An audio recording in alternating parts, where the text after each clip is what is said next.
All right, so I know there's been some, well, it's not some, there's been a lot of negativity about a lot of the current games out there. Suicide Squad and freaking Skull and Bones and everything else.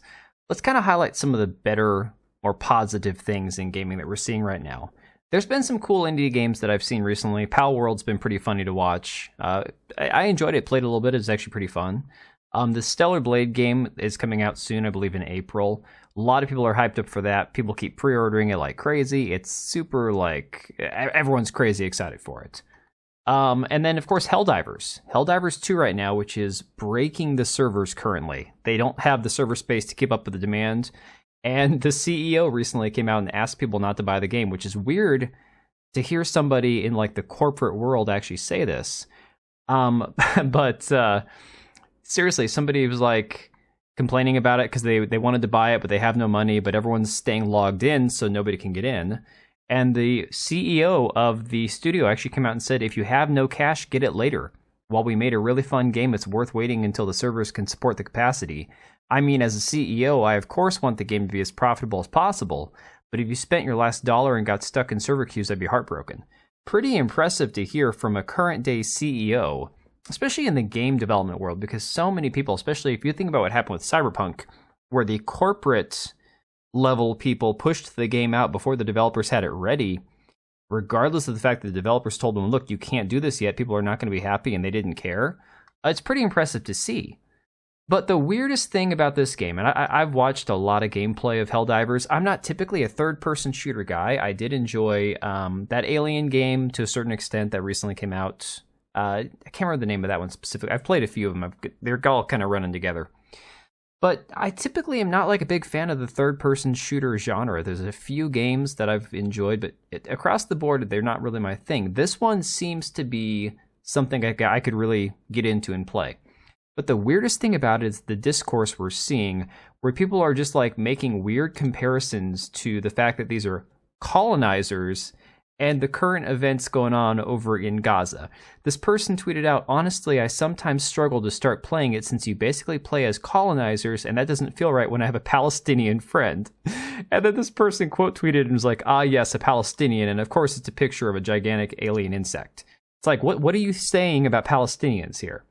Melanie Mac, of course, did the same thing about, I believe this was from Tomb Raider.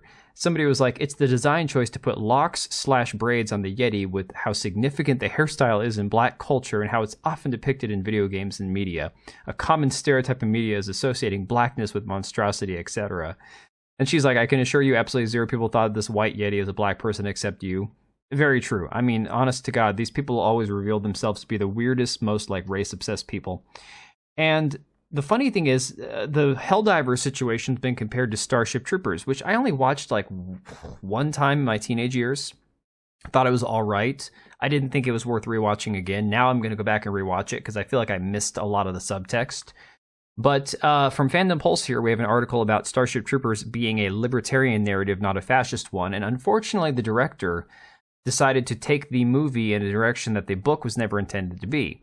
Basically portraying the good guys as like the fascist stormtrooper type characters who are just evil, and basically trying to paint the evil alien insect bugs as the good guy who was just being colonized by the humans. Of course, that's kind of like a modern take on pretty much anything around the world. Very modern narrative, but it's funny because this movie is a very old movie, so it's really weird that this movie got that kind of weird WW2 white, or not whitewash, you know what I'm saying. The fact that they would try to paint this movie at all as some sort of like fascist messaging, very strange. But we've seen this too recently, like Alan Moore came out, the guy that created Watchmen, complaining about how people liked Rorschach, the character who is generally like he's the vigilante. He does the difficult things that need to be done. Like, you know, I believe there's a situation where he murders a pedo that gets off, doesn't get charged. And so he finds him and murders him. But when Alan Moore, the guy that's an actual, like, outspoken communist, found out that the fans all loved this character, something that he thought was going to be more like a satirical character, he found it to be, like, shocking. Where's the actual quote from him? thing right here, he says, Moore admitted that he failed to realize people in the audience would find such a figure admirable. He even describes his surprise when he discovered Watchmen had a large right-wing fan base. In his boldest declaration, Moore said that if his stories can be that misinterpreted, it does make you wonder what the point of doing it was. I mean, maybe people just like the character and like the story. Maybe it didn't have to have like some sort of weird subtext where he was like some evil right-winger. I don't know. I feel like people overcomplicate these things. Look, if you want to play Helldivers and you enjoy it and you don't care about colonizers and all this stuff, I mean, why should you care? Just play the game. It's funny. It's cool. You're playing a guy in a big suit with a big gun killing alien bugs. What is there to feel bad about? I don't know. But I think people just tend to overthink things. Either way, let me know what you guys are thinking about all this. If you've played Helldivers 2, if you haven't had trouble getting into the servers, let me know. I'm seriously toying around with the idea of picking this up. I don't typically buy games when they first launch, especially not at full price. But I'm kind of getting that itch right now. I want to try it for myself.